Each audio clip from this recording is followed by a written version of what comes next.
बिस्मिल्लाहिर्रहमानिर्रहीम।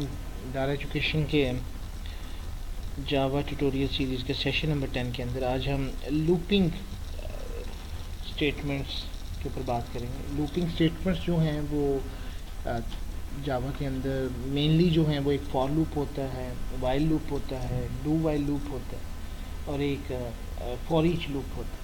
ये basic loops हम इसमें इस्तेमाल करते हैं।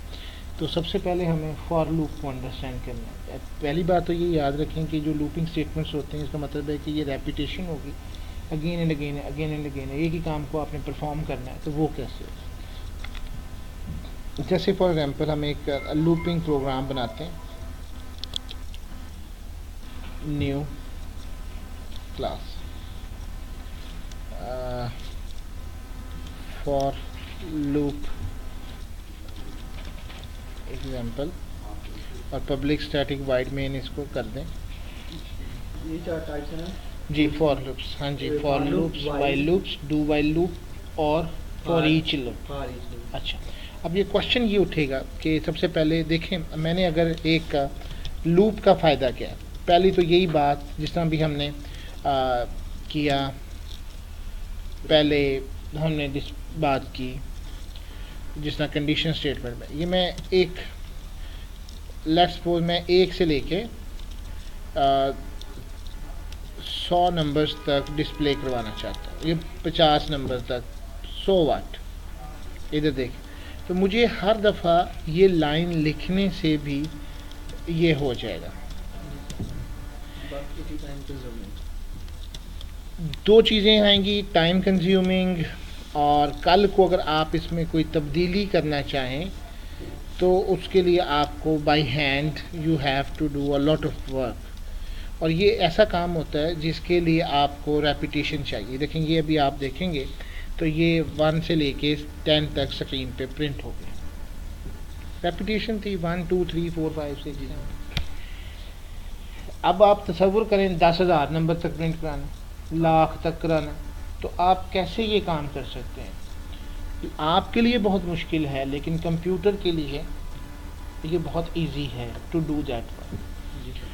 अब इसी चीज़ को समझाने के लिए मैं आपसे ये कह रहा हूँ कि आप ये सारी इसको डेल कर दें, और एक जस्ट एक नंबर है, अभी मैं इसको नंबर लेता हूँ। एक हम सबसे पहले एक वेरिएबल, अब फॉर लूप का मैं इस्तेमाल करता हूँ। फॉर लूप के 3 पार्ट्स हैं। इनिशियलाइजेशन कहाँ से स्टार्ट होगा, फिर सेमीकोलन, फिर limit, condition I is less than equal than 10, फिर सेमीकोलन, और फिर आपने प्लस प्लस। ये मैंने लास्ट लेक्चर में भी आपसे बात की।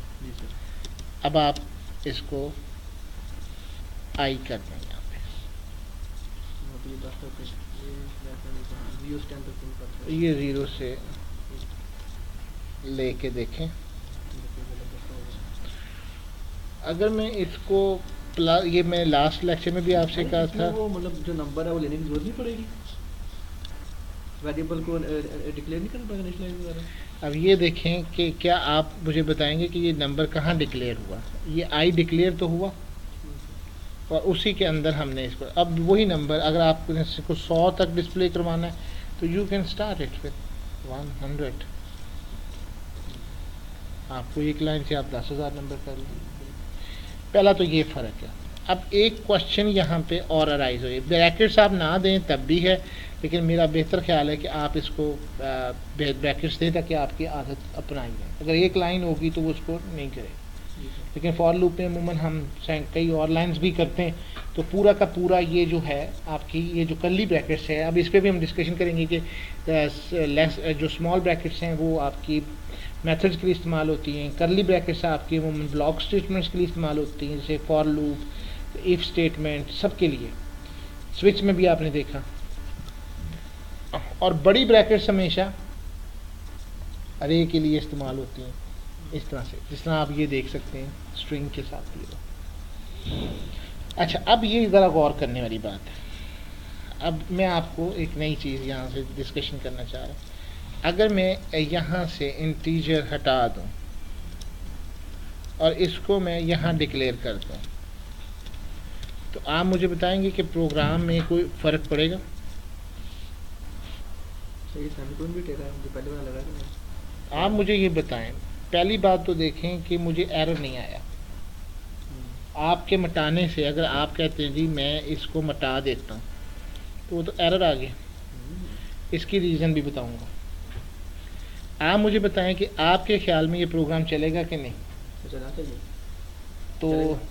मैंने ब्रैकेट से बाहर लिख दिया तो कोई फ़र्क पड़ेगा? नहीं सर, क्यों? क्योंकि आपको जो वेरिएबल तो आई यूज़ कर रहे हैं उससे आपने सही करवा दिया। बिल्कुल सिंपल सी बात है, अगर मैं उसको बाहर भी यूज़ कर दूँ तो मेरा प्रोग्राम चलेगा। It's not a problem.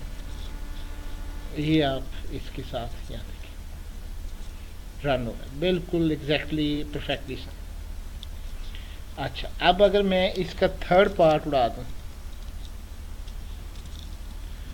और इसको मैं इसी ब्रैकेट्स के अंदर i++ कर दूँ तो ये प्रोग्राम चलेगा?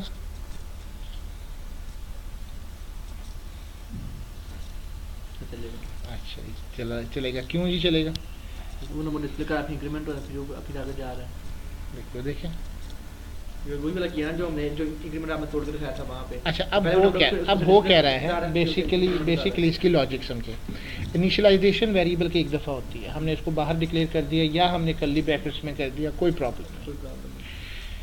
अगर हमने ये system.out.println लिखा और ये i++ कर दिया तो इंक्रीमेंट हो रहा है, यहाँ से कंट्रोल फिर वापस यहाँ पे आ जाएगा। अच्छा, यहाँ 1 आया, यहाँ पे इंक्रीमेंट 2 हो गया जी इसमें हुआ ना। जी, फिर ये कंट्रोल वापस आ जाएगा। फिर वापस आ गया।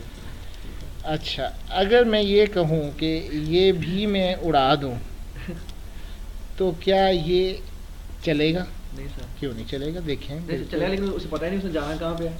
ये ले, मैं उसको अभी बता देता हूँ। इफ़ अगर i is less than equal than, हाँ फिर चलेगा। अब ये देखें एरर नहीं आया, लेकिन ये 2 सेमीकोलन बड़े इंपॉर्टेंट हैं। इनमें से आपने एक भी रिमूव किया तो एरर है। फॉर का स्ट्रक्चर ये बहुत इंपॉर्टेंट है। 2 सेमीकोलन आपने कहीं मिस कर दिए, ये नहीं मिस होने चाहिए, क्योंकि बेसिकली 3 पार्ट्स हैं इसके: इनिशियलाइजेशन, कंडीशन एंड डिक्लेरेशन और इंक्रीमेंट। इनिशियलाइजेशन इसको मिल गई, फिर इसको सेमीकोलन मिला, इसका मतलब है कि पहला काम डन हो गया। सेमीकोलन टर्मिनेशन के लिए है। फॉर के अंदर भी 3 स्टेजेस हैं।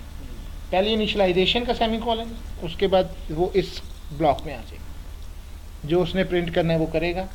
उसके बाद फिर अगला पार्ट है कंडीशन स्टेटमेंट का, और फिर वो कंट्रोल वापस जाएगा यहाँ से, एंड देन इट विल वापस। सो ये नहीं आपने करना कि इन 2 सेमीकोलन को आगे चाहिए, लेकिन बेहतरीन तरीका वही था जो पहले लिखा गया कि आप इनिशियलाइजेशन भी साथ में करें, कंडीशन दें, एंड देन आप उसको क्या करें, उसकी इंक्रीमेंट या डिक्रीमेंट जो भी आपने करना। Thank you very much. अल्लाह हाफ़िज़।